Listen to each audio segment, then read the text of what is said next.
the man that he says did absolutely nothing wrong, and the man that you heard him say he will stand by and be loyal to whether or not he assaulted a reporter, Michelle Fields. Pete Hegseth, where do you come down on this issue? Because I think we wouldn't even probably be having this conversation if it had been Secret Service who intervened and not his campaign manager. If it were Secret Service who stepped in, because you're not supposed to touch not only a presidential candidate, but they treat him like the president. You can't grab the president, and you can't grab a presidential candidate. If Secret Service would have intervened, would we even be talking about this? No, we wouldn't. I can actually see both sides of this. And I do think optically it's not good when your campaign manager becomes the story, and I think they understand that. In some sense, you have to address that. He shouldn't be the one doing the grabbing. There's no reason for it. There's a culture of brusqueness, no doubt. But at the same time, people relate to what Trump is talking about. You don't just fire someone because of a media storm. You stand by your guy. I think there's a lot of guttural reaction and attachment to that. I will say this about Lewandowski. I don't know him well. I've met him once or twice. I know a lot of people who've worked with him extensively. A lot of people feel like he's got a sort of negative, vitriolic personality. Controversy happens to follow him wherever he goes.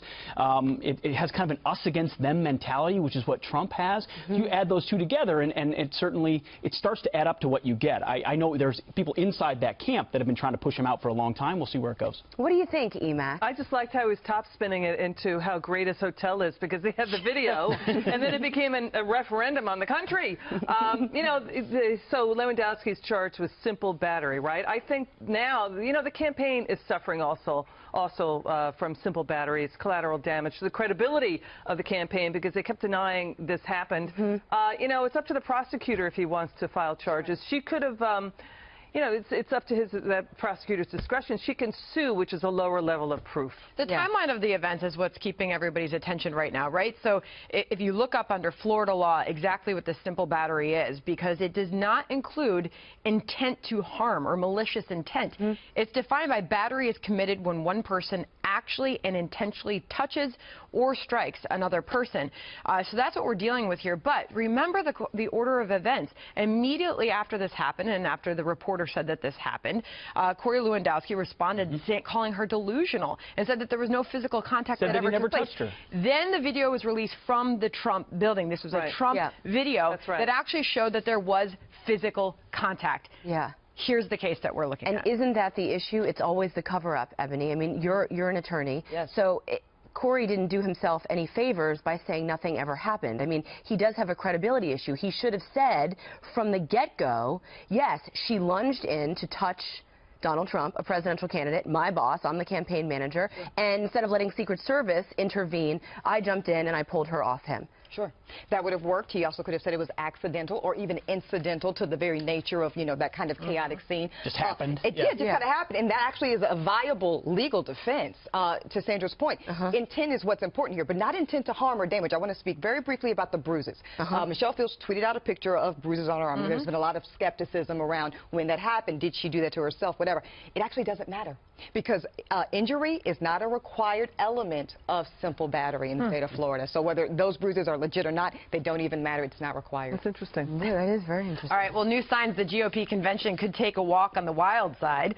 Donald Trump now backing out of his pledge to support the eventual Republican nominee if it's not him. Watch.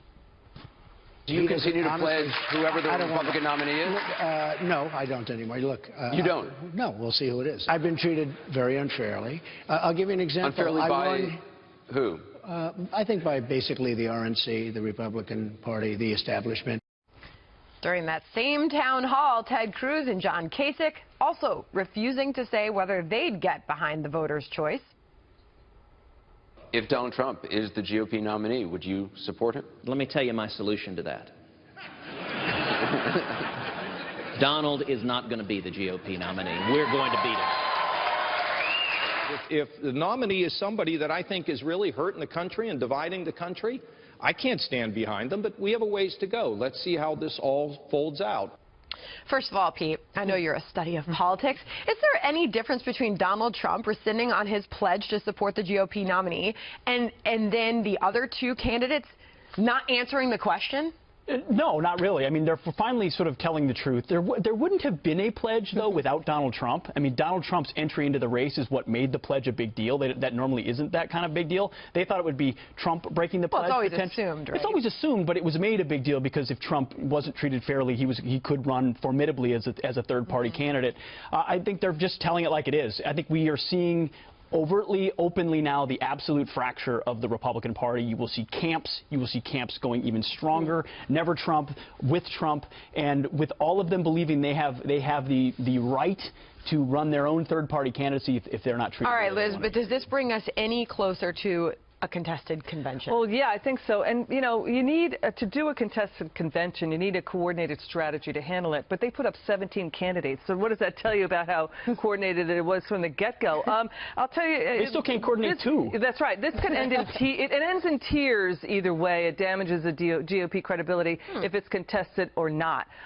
You know, and it's indicative of how, you know, the Trump campaign has been. It's that silent majority, the blue-collar worker who's not being listened to, and they feel it out there, and they feel like the party has become a party of interest. It's become an establishment party. And it's tough, Andrea, because we can't look back at history for recent examples of this divisiveness that we're seeing in the GOP. What does this mean for the race going forward? And when you do look back at history, Sandra, every time the establishment has tried to impose their will over the people, they lose. Doesn't end well. It's been a really, really bad idea, and right as Pete mentioned, it doesn't end well. On this one, though, I think Trump has a point. I mean, we watched earlier this week Eric Bolling, hosts the O'Reilly Factor, pointedly asked Karl Rove about changing the rules, and Karl Rove, I mean, he pinned him down on that.